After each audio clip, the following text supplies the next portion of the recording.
नमस्कार। आपके अपने चैनल मैथ्स मियाओं में आप सभी का स्वागत है। आज अपन जो डिस्कस करेंगे वो चैप्टर 6 डिस्कस करेंगे, जिसका नाम है एप्लीकेशन ऑफ डेरिवेटिव, अवकलज के अनुप्रयोग। अपन लोग अवकलज के अनुप्रयोग में करते क्या हैं? अपन लोग अवकलज के अनुप्रयोग में सिर्फ बात जो अवकलज हमने पढ़ा है उसी के यूज वाले जो प्रॉब्लम्स होते हैं, जो अनुप्रयोग हैं, उन्हीं को डिस्कस करेंगे। जैसे मान लो फॉर एग्जांपल हम लोग फिजिक्स में देखते हैं कि कोई अगर हम डिफिनीशन देखें, जैसे किसी एक राशि में दूसरी के सापेक्ष जो परिवर्तन होता है, जो चेंजेशन होता है, मान लो कि आपके पास में डिस्प्लेसमेंट यस है, डिस्प्लेसमेंट यस में चेंजेशन with respect to time, displacement जो है यस उसमें चेंजेशन with respect to time is called the, क्या बोलते हैं इसको हम लोग, इसको हम वेलोसिटी बोलते हैं, राइट। अगर इसी वी में हम लोग चेंजेशन विद रिस्पेक्ट टू टाइम, मतलब इसमें बदलाव अगर समय के सापेक्ष हो तो उसी को हम लोग क्या बोलते हैं, एक्सीलरेशन अर्थात त्वरण बोलते हैं। ये चीज़ आपके सामने त्वरण है और ये चीज़ आपके सामने क्या होता है, वेग हो जाती है। तो मतलब एक राशि के सापेक्ष दूसरे राशि में परिवर्तन, और इसमें भी एक राशि के सापेक्ष दूसरे राशि में परिवर्तन हो रहा है, और यही चीज़ क्या है, अवकलज है। इसी और यही जो हमने प्रयोग किया है कि एक राशि के सापेक्ष दूसरे में परिवर्तन होने से क्या है, नई राशि क्या यूज होती है, क्या नई राशि निकल के आती है, ये सब चीज़ें क्या है हम अवकलज के अनुप्रयोग में पढ़ेंगे। तो इसी चीज़ों के बारे में हम डिस्कशन करने वाले हैं। तो वन बाय वन करके मैं इस टॉपिक को डिस्कस करने वाला हूँ। तो आप एक बार ध्यान दें।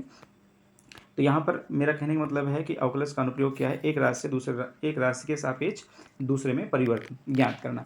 जैसे यहाँ x के सापेक्ष अगर y में परिवर्तन ज्ञात करते हैं और किस बिंदु पे ज्ञात करते हैं, at x equal to a, तो लिखने का तरीका होता है d y by d x at x equal to a, right. अगर मान लो यही जो चेंजेशन है, यही जो बदलाव है, वो इस तरीके से हो जिसमें जो दोनों राशियाँ हैं x और y वो t के रूप में है, अर्थात प्राचलिक रूप है।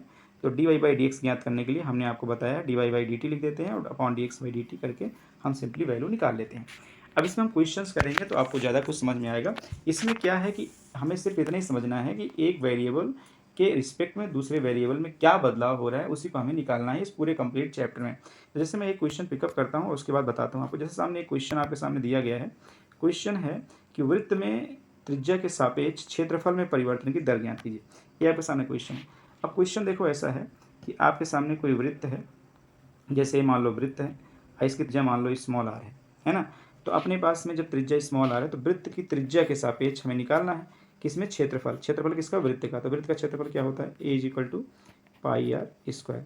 अब चूंकि किसके सापेक्ष निकालना, आर के सापेक्ष, यहाँ लिखेंगे differentiating with respect to R, तो क्या हो जाएगा, D A upon D R is equal to 2 pi R आ जाएगा।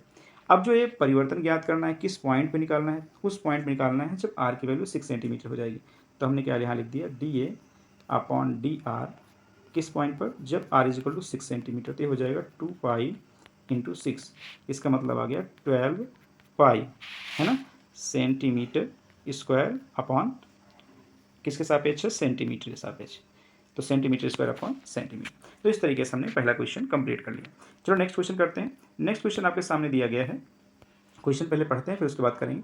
क्वेश्चन आपके सामने दिया है कि कोई घन है 8 सेंटीमीटर क्यूब पर सेकंड की दर से बढ़ रहा है। पृष्ठ का क्षेत्रफल किस दर से बढ़ रहा है ये आपको ज्ञात करना है, जबकि उसके किनारे की लंबाई 12 सेंटीमीटर।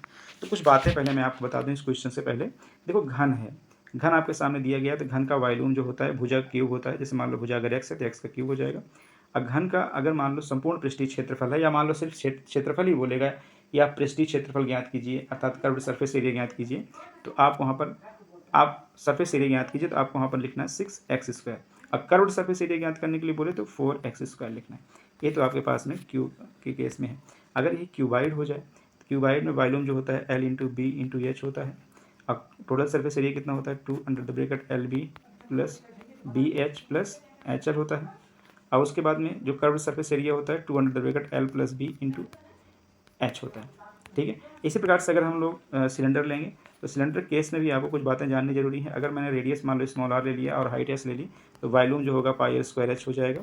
और इसका जो कर्व्ड सरफेस एरिया होता है वो 2 पाई आर एच होता है। और टोटल सरफेस एरिया जो होता है वो क्या होता है, 2 पाई आर प्लस एच होता है। इसी प्रकार कोण में वॉल्यूम क्या होता है, 1/3 पाई आर स्क्वायर एच होता है। और curved surface area pi r l होता है।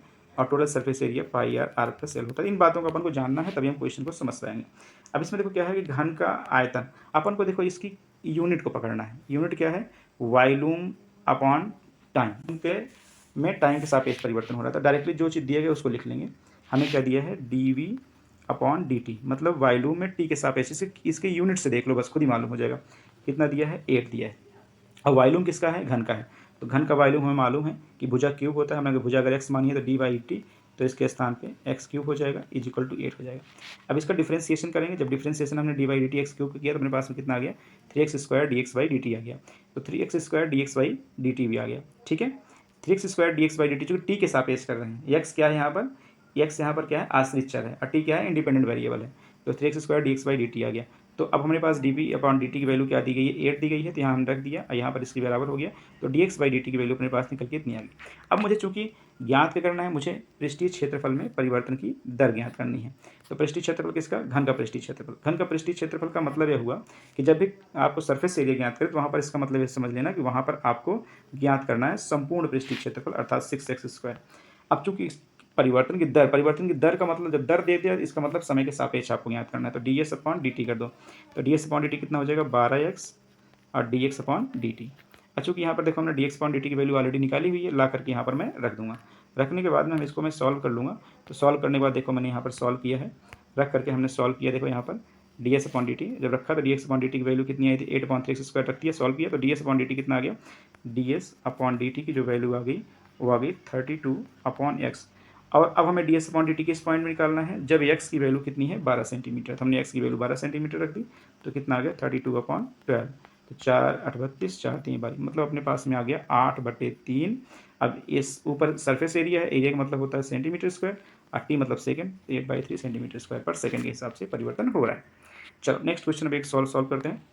अगला क्वेश्चन है, एक स्थिर जल में पत्थर डाला जाता है, तरंगे वृत्तों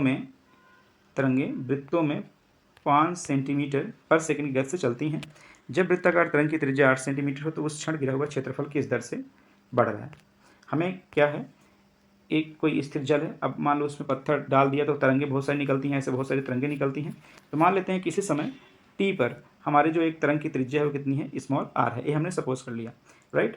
अब जब तरंग की त्रिज्या स्मॉल आर है तो हमें दिया क्या गया उसको पहले देख लेते हैं। तरंगे वृत्तों में 5 सेंटीमीटर प्रति सेकंड, तरंगे वृत्तों में 5 सेंटीमीटर प्रति सेकंड। अब 5 सेंटीमीटर का मतलब होता है त्रिज्या में परिवर्तन, अब किसके सापेक्ष, समय के सापेक्ष, उसके यूनिट से देख लो खुद ही मालूम हो जाएगा। तो इसका मतलब आपको क्या दिया है, D R by D T दिया है, कितना 5 सेंटीमीटर पर सेकंड दिया गया है। तो D R by D T हमने यहाँ पर लिख दिया, ऑटोमेटिकली आप यूनिट देख लो खुद ही मालूम हो जाएगा। तरंगे इतने सेंटीमीटर पर सेकंड की दर से बढ़ रही है, इसका मतलब हमें D R by D T दिया गया है। जब वृत्ताकार तरंग की त्रिज्या 8 सेंटीमीटर, मतलब आर की वैल्यू जब 8 सेंटीमीटर, उस क्षण घिरा हुआ क्षेत्रफल, किसका घिरा हुआ क्षेत्रफल, मतलब वृत्त का। तो वृत्त का क्षेत्रफल क्या होता है, हमें मालूम है कि ए इक्वल टू क्या होता है, पाई आर स्क्वायर होता है। अब चूंकि हमें क्या करना है, वृत्त के क्षेत्रफल में परिवर्तन की दर ज्ञात करनी है। दर का मतलब होता है आपको टी के सापेक्ष डिफ्रेंसिएशन करना। तो डी ए अपॉन डी टी निकाल लिया, D A upon D T is equal to क्या हो गया, 2 pi R D R upon D T. अब D R upon D T की वैल्यू 5 है ही है, यहाँ पर ला करके हमने 5 पुट कर दिया। देखो यहाँ पर D R upon D T था, यहाँ पर ला करके हमने 5 पुट कर दिया। पुट करने के बाद 10 पाई आर आ गया। अब D A upon D T का मतलब होता है क्षेत्रफल में परिवर्तन की दर, ए क्षेत्रफल में कितना आ गया 10 पाई, और आर की वैल्यू कितनी है 8, यहाँ हो गया 8, मतलब हो गया 80 पाई। चूँकि ऊपर क्षेत्रफल है तो ऊपर क्षेत्रफल को लिखते हैं सेंटीमीटर स्क्वायर और नीचे टाइम है सेंटीमीटर स्क्वायर पर सेकंड। तो इस तरीके से हम लोग इसमें क्वेश्चंस कर लेंगे। इसमें मीनिंग कहने का ऐसा है कि किसी भी एक वेरिएबल के सापेक्ष सेकंड वेरिएबल में क्या बदलाव हो रहा है, वही आपको एप्लीकेशन ऑफ डेरिवेटिव में कंप्लीट एक्सरसाइज में ज्ञात करना है। तो कल की डेट में आपको क्या करना है, इसमें कुछ क्वेश्चंस अपने मन से भी सॉल्व करने हैं, जिससे कि आपको क्या है कि इसका एक जनरली आइडिया आ जाए कि हमें क्वेश्चन करने कैसे हैं। फिर उसके बाद में आप क्या है कि इसमें 2-3 बार थोड़ी समस्या आएगी, बाकी उसके बाद में और भी समस्या आती है तो आप उसको आस्क भी कर सकते हैं, कमेंट बॉक्स में लिख भी सकते हैं। बाकी अगर इस तरीके से बेसिकली आप इस क्वेश्चन को देखेंगे तो आप, मुझे यकीन है कि आप उस क्वेश्चन को सॉल्व कर लेंगे। तो डियर स्टूडेंट्स, यकीन हो रहा है कि आपको ये क्वेश्चन समझ में आए होंगे। यदि क्वेश्चन समझ में आए हैं तो आगे इसके ऊपर और भी क्वेश्चन करने का प्रयास करें, और जो क्वेश्चन नहीं आए हैं उसको कमेंट बॉक्स में लिख करके जरूर आप पूछें। और अगर आप व्यूअर्स नए हैं तो ज़रूर इसको सब्सक्राइब कर लें, ताकि इस तरह का वीडियोज़ आपको आगे मिलता रहे। तो चैनल पर बने रहें। आज के लिए इतना ही, थैंक यू।